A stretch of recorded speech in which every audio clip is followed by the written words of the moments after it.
Assalamualaikum warahmatullahi wabarakatuh. Saya Intan Santika dari kelompok 4. Di sini saya akan mempresentasikan tentang budaya organisasi. Pengertian budaya organisasi secara umum adalah sebuah sistem makna bersama yang dianut oleh para anggota-anggota yang membedakan suatu organisasi dari organisasi-organisasi lainnya. Sistem makna bersama ini adalah sekumpulan karakteristik kunci yang dijunjung tinggi oleh organisasi. Budaya organisasi menurut para ahli. Pertama, menurut Susanto, budaya organisasi merupakan nilai-nilai yang menjadi pedoman bagi sumber daya manusia untuk menghadapi dan menyelesaikan permasalahan eksternal dan usaha penyesuaian integrasi ke dalam sebuah organisasi. Yang kedua, menurut Robbins, budaya organisasi merupakan sebuah sistem makna bersama yang dianut oleh setiap anggota dan menjadi hal yang membedakan sebuah organisasi tertentu dengan organisasi yang lain. Yang ketiga, menurut Gareth R. Jones, budaya organisasi adalah sebuah persepsi bersama yang dianut oleh masing-masing anggota organisasi dan merupakan suatu sistem dari makna bersama. Keempat, menurut Walter Freytag, budaya organisasi adalah berbagai nilai dan asumsi, baik yang disadari atau tidak disadari, yang berguna untuk mengikat kepanduan sebuah organisasi. Kelima, menurut Larissa A. Grunig, budaya organisasi adalah totalitas nilai, simbol, asumsi, makna, dan harapan yang mampu mengorganisasikan sebuah kelompok yang melakukan kegiatan kerja secara bersama dalam sebuah organisasi. Dan yang terakhir, menurut Sin, budaya organisasi yaitu sebuah pola dari asumsi dasar yang ditemukan, diciptakan, atau dikembangkan oleh sebuah kelompok organisasi tersebut dengan tujuan agar anggota organisasi dapat belajar, mengatasi, dan menanggulangi permasalahan yang biasanya terjadi akibat adanya adaptasi eksternal dan integrasi internal yang sudah berjalan sebelumnya dengan cukup baik. Selanjutnya, fungsi budaya organisasi. Menurut Robbins, mengatakan bahwa budaya organisasi memiliki fungsi sebagai berikut. Pertama, budaya mempunyai satu peran tanpa batas. Artinya, budaya menciptakan antara satu organisasi dengan organisasi lainnya. Yang kedua, budaya berfungsi untuk menyampaikan rasa identitas kepada anggota organisasi yang lainnya. Yang ketiga, budaya mempermudah penerusan komitmen hingga mencapai batasan yang luas, melebihi batasan ketertarikan individu. Yang keempat, budaya mendorong stabilitas sistem sosial budaya dan merupakan perekat sosial yang membantu mempersatukan organisasi itu dengan memberikan standar yang tepat untuk apa yang harus dikatakan dan dilakukan oleh para karyawan. Dan yang terakhir, budaya bertugas sebagai pembentuk rasa, mekanisme pembuatan makna, dan pengendalian yang memberi panduan dan bentuk perilaku serta sikap karyawan. Dari berbagai fungsi tersebut, dapat dipahami bahwa budaya organisasi dapat menjadi suatu kekuatan untuk meningkatkan kinerja apabila tercipta pemahaman dan penerapan yang baik di antara para anggotanya atau bahkan menjadi sumber kelemahan organisasi yang bersangkutan.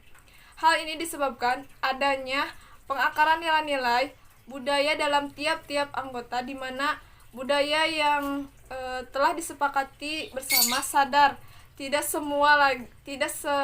sesuai lagi dengan tuntutan situasi yang dihadapi oleh anggota organisasi, sehingga perubahan yang sesungguhnya harus terjadi tidak dapat dilakukan. Hal ini sesuai dengan apa yang dikatakan atau dikemukakan oleh Siagian, bahwa budaya organisasi dapat menjadi kekuatan yang ampuh apabila budaya tersebut konsisten dengan strategi organisasi yang menjadi pendorong yang tangguh bagi terjadi implementasi strategi tersebut, terutama apabila strategi baru yang dimaksud untuk menghadapi berbagai kondisi yang tinggi menguntungkan, seperti perubahan lingkungan yang drastis atau penuh dengan gejolak. Nama saya Erma Nuriani. Di sini saya akan melanjutkan presentasi dari Intan mengenai karakteristik budaya organisasi dan jenis atau tipe budaya organisasi. Yang pertama, karakteristik budaya organisasi. Menurut penelitian, menunjukkan bahwa ada 7 karakteristik utama yang secara keseluruhan merupakan hakikat budaya organisasi. Yang pertama, inovasi dan berani mengambil resiko. Di sini karyawan didorong untuk bisa bersikap inovatif dan berani mengambil resiko. Misalnya ketika kita ingin membuka sebuah bisnis, tentunya kita tidak hanya mendapatkan keuntungan, tetapi pasti akan mendapatkan kerugian. Yang kedua, perhatian pada hal-hal rinci. Para karyawan diharapkan untuk bisa menjalankan presisi atau kecermatan, analisis, dan perhatian pada hal-hal detail. Jadi, para karyawan diharuskan untuk bisa lebih teliti lagi dalam hal sekecil apapun. Yang ketiga, orientasi hasil. Sejauh mana manajer berfokus lebih pada hasil ketimbang pada proses atau teknik yang digunakan untuk mencapai hasil tersebut. Misalnya, di sini marketing dituntut untuk bisa menjual 10 barang dalam satu harinya. Perusahaan tersebut tidak ingin tahu bagaimana prosesnya, orientasi orang, sejauh mana keputusan-keputusan manajemen mempertimbangkan efek dari hasil kerja di atas orang yang ada di organisasi tersebut. Orientasi tim, sejauh mana kegiatan-kegiatan kerja yang ada di organisasi pada tim ketimbang pada individu-individu. Keagresifan, sejauh mana orang bersikap agresif dan kompetitif ketimbang bersantai-santai. Yang terakhir, stabilitas, sejauh mana kegiatan-kegiatan menekankan perhatiannya dipertahankannya status quo dalam perbandingannya dan pertimbangan. Yang dimaksud dengan status quo di sini adalah keadaan tetap atau keadaan sekarang maupun keadaan sebelumnya. Yang kedua, jenis atau tipe budaya organisasi. Dalam buku Mondi dan Noe yang telah mengatakan ada 2 jenis tipe atau budaya organisasi. Yang pertama, close and autocratic culture. Dalam budaya organisasi tersebut yakni dapat dicapai oleh pencapaian suatu tujuan produksi yang tinggi, namun keberhasilan ini dapat lebih diucapkan dan organisasi yang dipimpin oleh autokratis yang lebih kuat dan dapat dipaksakan. Yang kedua, open and participative culture. Dalam budaya organisasi ini yakni telah ditandai oleh dukungan, kepercayaan pada bawahan, kepemimpinan yang mendukung dan penuh perhatian, informasi yang terbuka, pemecahan masalah pada tim, pertukaran komunikasi, dan otonomi karyawan. Nama saya Indah Afifah. Di sini saya akan melanjutkan presentasi dari Erma tentang beberapa dampak budaya organisasi dalam Sikuyagora 2010, yaitu yang pertama, budaya organisasi membentuk perilaku staf dengan mendorong pencampuran karpe luas dan perilaku yang diinginkan, sehingga memungkinkan organisasi bekerja dengan lebih efisien dan efektif, meningkatkan konsistensi, menyelesaikan konflik, dan memfasilitasi koordinasi dan kontrol. Yang kedua, budaya organisasi membatasi peran yang membedakan antara organisasi yang satu dengan organisasi yang lain, karena setiap organisasi mempunyai peran dan yang berbeda, sehingga perlu memiliki akan budaya yang kuat dalam sistem dan kegiatan yang ada di dalamnya. Yang ketiga, menimbulkan rasa memiliki identitas bagi anggota. Dengan budaya yang kuat, anggota organisasi akan merasa memiliki identitas yang merupakan ciri khas anggotanya. Yang terakhir, meningkatkan tujuan bersama daripada mengutamakan kepentingan individu, menjaga stabilitas organisasi, komponen-komponen organisasi yang direkatkan oleh pemahaman budaya yang akan membuat kondisi internal organisasi relatif stabil. Keempat, manfaat tersebut menunjukkan bahwa budaya dapat membentuk perilaku dan tindakan karyawan dalam menjalankan aktivitasnya. Oleh karena itu, nilai-nilai yang ada di dalam organisasi perlu dinamakan sejak dini pada diri setiap anggota. Selanjutnya, menciptakan budaya organisasi. Proses penciptaan budaya organisasi terjadi dalam tiga cara. Yang pertama, pendiri hanya merekrut dan mempertahankan anggota-anggota yang seideologi, sepemikiran, dan seperasaan dengan mereka. Contohnya, anggota-anggota mempunyai pengetahuan, kepandaian, dan kemampuan dalam bekerja. Yang kedua, pendiri mensosialisasikan, menanamkan, serta mengindoktrinasi seluruh anggota organisasi mengenai cara berpikir dan berperilaku. Contohnya, sebaiknya sebuah organisasi melakukan rekrutmen dan seleksi. Pegawai baru tidak akan sepenuhnya terindoktrinasi pada budaya organisasi. Yang terakhir, ketiga, perilaku pendiri bertindak sebagai model bagi perilaku keseluruhan anggota dan bertindak sebagai pendorong bagi seluruh anggota untuk mengidentifikasi dan akhirnya dapat menginternalisasi keyakinan, nilai, dan asumsi dari pendiri tersebut. Apabila organisasi mencapai keberhasilan dan kesuksesan, visi dari para pendiri tersebut dijadikan sebagai acuan dan faktor utama dari keberhasilan dan kesuksesan tersebut, sehingga seluruh pemikiran, perilaku, dan kepribadian pendiri melekat dalam budaya organisasi. Contohnya seperti si A pada saat ditegur padahal pekerjaannya baik hanya karena ia sebelumnya tidak diminta untuk melakukan, atau si B dipecat karena di depan umum tidak setuju dengan pandangan perusahaan. Nama saya Bambang Pratama Setiabudi. Di sini saya akan melanjutkan presentasi dari Indah. Di sini saya akan membahas mengenai mempertahankan budaya organisasi dan hubungan antar budaya organisasi dan kinerja. Yang pertama, mempertahankan budaya organisasi. Dalam upaya mempertahankan budaya organisasi, menurut Robin 1996 menjelaskan bahwa terdapat 3 kekuatan yang memainkan bagian sangat penting dalam mempertahankan suatu budaya, yaitu seleksi, yang kedua manajemen puncak, dan yang ketiga sosialisasi. Pertama, seleksi. Seleksi merupakan salah satu implikasi manajerial yang lebih penting dalam budaya organisasi berkait adalah keputusan seleksi. Memperkerjakan individu yang nilai-nilainya tidak segaris dengan nilai-nilai organisasi mungkin akan menghasilkan karyawan yang kurang motivasi dan komitmen, serta tidak terpuaskan oleh pekerjaan mereka dan oleh organisasi. Contohnya, pada saat kita akan bergabung di suatu perusahaan, tentunya kita akan memasuki tahap penyaringan atau seleksi. Itulah salah satu contohnya. Selanjutnya adalah manajemen puncak.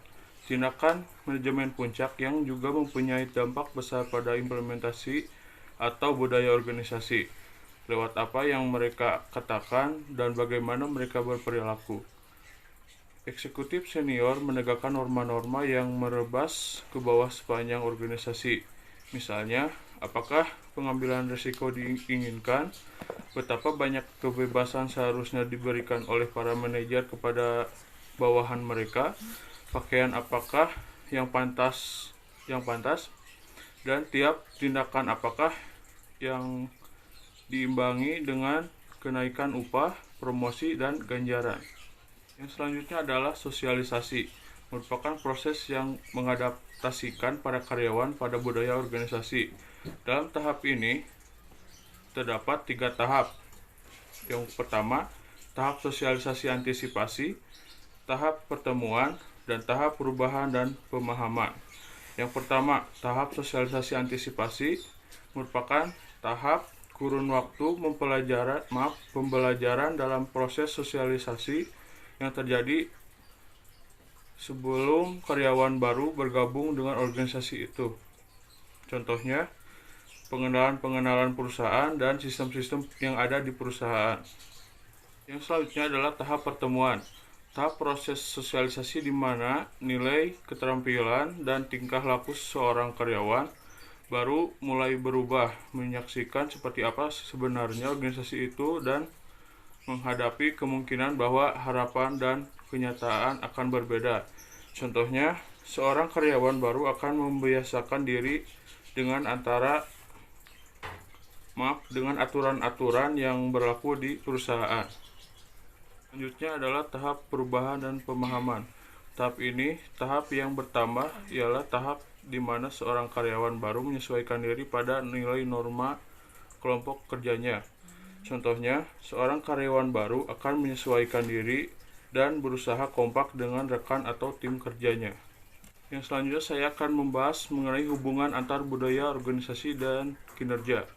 Seperti yang kita ketahui, keberhasilan sebuah organisasi tidak terlepas dari baiknya kinerja seorang pegawai, di mana suatu tujuan organisasi akan tercapai dengan baik apabila mempunyai pegawai yang sumber daya manusia yang berkualitas. Sumber daya manusia merupakan sumber energi, tenaga, kekuatan atau power yang diperlukan untuk menciptakan daya, gerakan, aktivitas, kegiatan, dan tindakan. Maka dalam menciptakan kinerja yang baik dalam organisasi tergantung pada kinerja pegawai yang bergerak menjalankan organisasi tersebut. Pegawai bukan hanya menjadi objek dalam mencapai sebuah keberhasilan sebuah organisasi, namun juga sebagai pelaku keberhasilan organisasi tersebut. Menurut Irianto dalam Edi Sutriano 2010-171. Menurut Rianto dalam Edi Sutrisno 2010-171, kinerja karyawan adalah prestasi yang diperoleh seorang dalam melakukan tugas keberhasilan organisasi, tergantung pada kinerja para pelaku organisasi bersangkutan. Oleh karena itu, setiap unit kerja dalam suatu organisasi harus dinilai kerjanya. Dengan demikian, kinerja adalah kemampuan atau keterampilan yang dimiliki oleh seorang atau kelompok orang dalam suatu organisasi yang melakukan pekerjaan dalam hasil kerja yang efektif dan efisien. Contoh dari hubungan budaya organisasi dan kinerja adalah perusahaan yang memiliki kinerja yang tinggi yang menekankan pada perubahan-perubahan yang berkesinambungan, inovatif, dan menjadi yang terbaik. Ini dia Syafiatul Faizia. Saya di sini akan melanjutkan presentasi dari Bang dengan judul baru yaitu desain kerja. Yang pertama ada pengertian desain kerja. Desain kerja adalah fungsi penetapan kegiatan kerja seorang atau sekelompok karyawan secara organisasional. Tujuannya untuk mengatur penugasan kerja supaya dapat memenuhi kebutuhan organisasi. Lalu ada menurut para ahli. Yang pertama menurut Edi Herianto, pengertian desain pekerjaan adalah rincian tugas dan cara pelaksanaan tugas atau kegiatan yang mencakup siapa yang mengerjakan tugas, bagaimana tugas itu dilaksanakan, bagaimana tugas dikerjakan, dan hasil apa yang diharapkan. Lalu ada menurut Matis dan Jackson, definisi desain kerja merujuk pada mengatur tugas, kewajiban, dan tanggung jawab menjadi sebuah unit kerja yang produktif. Desain kerja menyampaikan isi dan pengaruh pekerjaan kepada karyawan. Pengidentifikasian komponen pekerjaan yang ada merupakan satu bagian yang integral dari rancangan pekerjaan. Lalu yang kedua ada hal-hal yang perlu diperhatikan dalam desain kerja yang ideal. Ada 5 hal yang perlu diperhatikan. Yang pertama ada variasi tugas dari pekerjaan atau task variety. Sejauh mana pekerjaan tersebut melibatkan berbagai keterampilan dan pengetahuan dalam menyelesaikan tugas-tugasnya. Semakin bervariasi keterampilan dan pengetahuan yang dibutuhkan, maka akan semakin menarik bagi karyawan. Lalu yang kedua ada identitas tugas atau task identity. Sejauh mana keterampilan dan pengetahuan yang dimiliki oleh karyawan dapat diaktualisasikan di dalam pekerjaan. Contoh identitas tugas, seorang karyawan yang menyelesaikan seluruh perakitan roda untuk pesawat terbang, termasuk ban, sasis, rem, dan sistem listrik dan hidrolik. Lalu yang ketiga ada signifikan tugas atau task signifikan. Pemimpin harus memastikan bahwa desain pekerjaan memiliki tugas yang dampaknya signifikan bagi individu karyawan.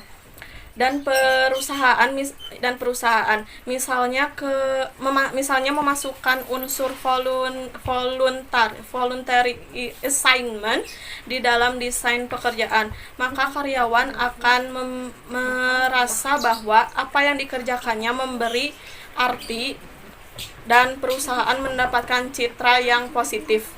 Lalu yang keempat ada otonomi. Otonomi merupakan kewenangan untuk mengelola tugas yang menjadi tanggung jawab pemangku pekerjaan sehingga mereka memiliki keleluasan untuk menyelesaikannya sesuai dengan harapan pemimpin atau manajer.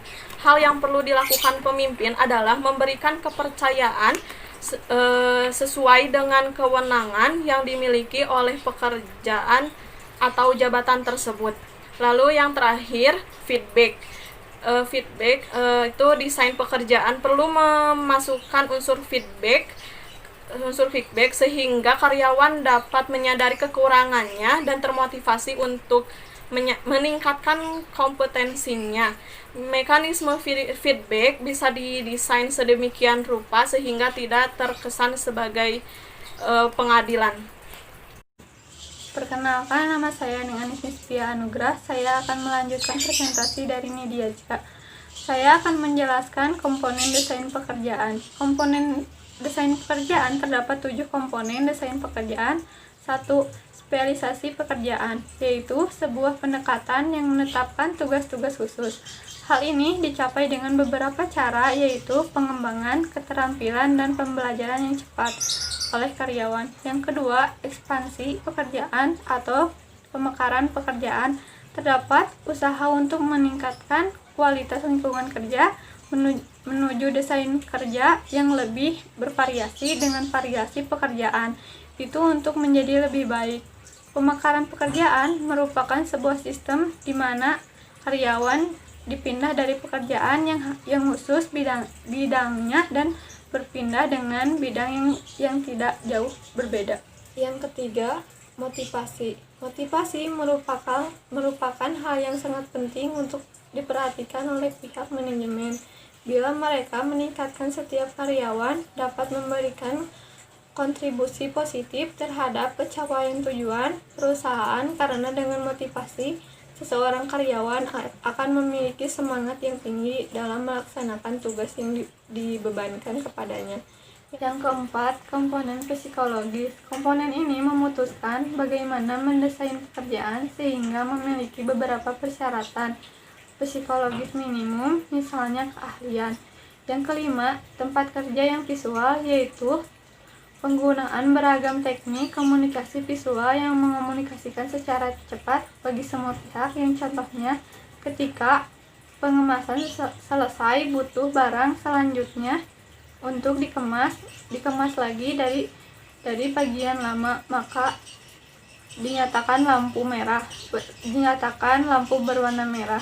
Yang keenam, ergonomik dan metode kerja, yaitu alat penghubung antara manusia dan mesin. Ergonomik berarti penelitian terhadap kerja, analisis metode kerja, memutuskan perhatian bagaimana sebuah tugas dikerjakan, mengimbangi prosedur kerja yang aman dan menghasilkan produk bermutu secara efisien.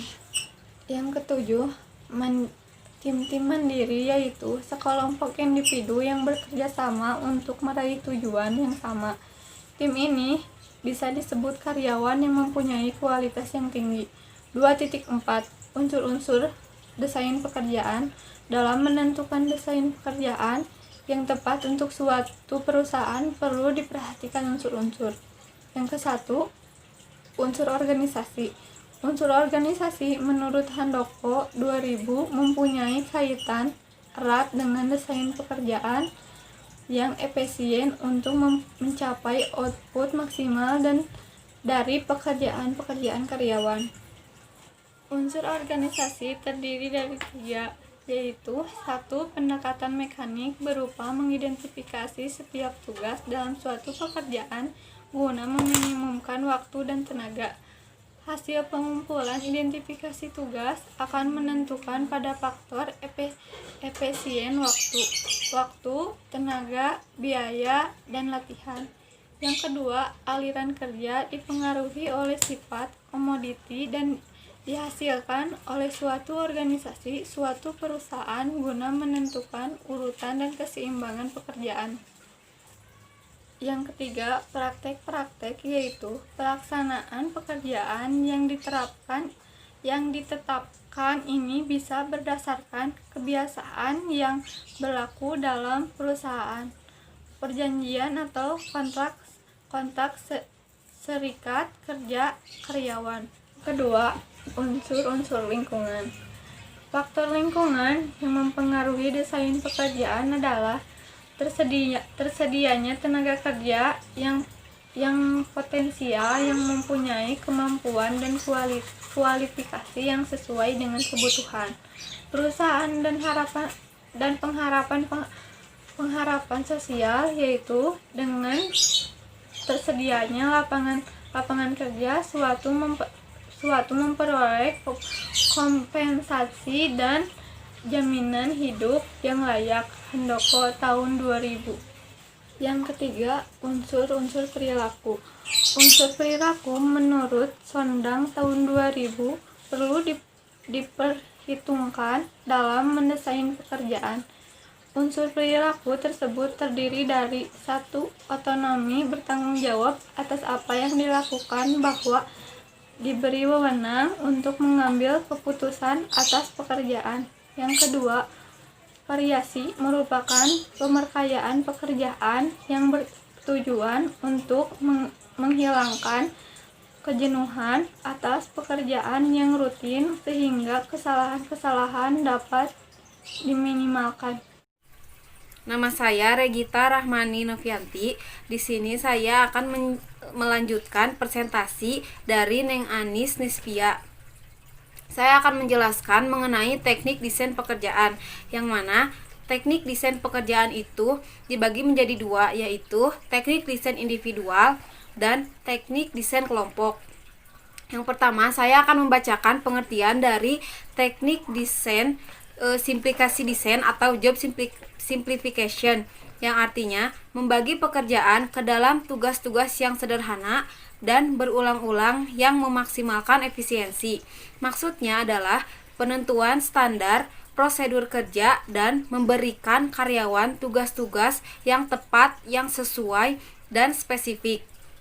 Contohnya misalnya seperti di sebuah perusahaan terdapat bagian marketing, yang mana tugas dari marketing itu adalah melakukan penjualan, melakukan promosi penjualan, serta mengikuti event-event apabila diperlukan. Lalu yang kedua ada rotasi pekerjaan atau job rotation. Di dalam job rotation ini merupakan perpindahan dari posisi yang satu ke posisi yang lainnya, sehingga bisa memungkinkan para karyawan mempelajari tugas, fungsi, serta unit yang baru di dalam suatu perusahaan tersebut. Seperti misalnya seseorang yang pada awalnya bekerja di kasir lalu dirotasikan ke bendahara atau administrasi keuangan, yang mana nantinya di sana ia pasti akan mempelajari hal-hal yang baru seperti mempelajari perhitungan kas masuk, kas keluar, serta menghitung laba rugi dari perusahaan tersebut. Lalu yang ketiga ada pemekaran pekerjaan atau bisa disebut juga dengan job enlargement, yang mana ini merupakan menambah lebih banyak lagi pekerjaan ke dalam tugas yang berkaitan di dalam sebuah pekerjaan yang sama. Contohnya misalnya seperti seorang desain grafis yang pada mulanya hanya mendesain logo serta kartu nama bagi perusahaan, tetapi pada saat ini ia mendesain cover buku. Pekerja itu hanya menambah kuantitasnya saja, tetapi pada satu pekerjaan dan pada satu bidang yang sama. Lalu yang keempat ada pemerkayaan pekerjaan atau bisa disebut juga dengan job enrichment, yang mana job enrichment ini merupakan teknik desain pekerjaan yang di dalamnya terdapat pertambahan pekerjaan baik berupa identifikasi pekerjaan maupun signifikasi pekerjaan. Contohnya, seorang perawat setelah mengikuti pendidikan yang lebih tinggi, ia bisa saja menjadi asisten dokter di ruang operasi. Lalu, di sini saya akan menjelaskan mengenai teknik desain pekerjaan yang kelompok. Yang pertama, saya akan membacakan dari tim kerja. Tim kerja atau teamwork yaitu sekelompok karyawan yang diminta untuk merampungkan sebagian tugas besar dalam bentuk penugasan-penugasan khusus dari perusahaan. Maksudnya adalah seorang karyawan yang diberikan tugas oleh para atasannya agar tujuan dari perusahaan tersebut bisa terlaksana dengan baik. Misalnya seperti terdapat tugas perhitungan akuntansi, perhitungan keuangan. Nantinya tugas itu akan diberikan kepada bagian akuntansi. Lalu misalnya ada tugas pemasaran, nantinya tugas itu akan diberikan kepada bagian marketing sehingga tugas tersebut bisa terlaksana secara efektif dan efisien. Lalu yang kedua ada kelompok kerja otonomi atau bisa disebut juga dengan autonomous teamwork. Di sini saya akan membacakan pengertian dari kelompok kerja otonomi tersebut. Kelompok kerja otonomi yaitu tim-tim kerja yang diberikan tujuan-tujuan khusus dan kendali atas pencapaian tujuan tersebut. Maksudnya adalah para kepala divisi dari suatu bagian yang bertanggung jawab atas pekerjaan para karyawan-karyawannya. Misalnya seperti divisi bagian akuntansi atau keuangan, di mana mereka pasti memiliki kepala bagian, yang mana kepala bagian ini nantinya akan melakukan pengendalian terhadap karyawan-karyawannya, terhadap bawahan-bawahannya yang sedang melakukan tugas atau pekerjaan tersebut, sehingga tugas tersebut bisa tercapai secara efektif dan efisien. Lalu yang ketiga ada lingkaran mutu atau bisa disebut juga dengan quality circle. Saya akan membacakan pengertiannya terlebih dahulu. Quality circle yaitu sekelompok karyawan yang bertemu secara rutin guna membahas masalah mutu dan solusi-solusinya.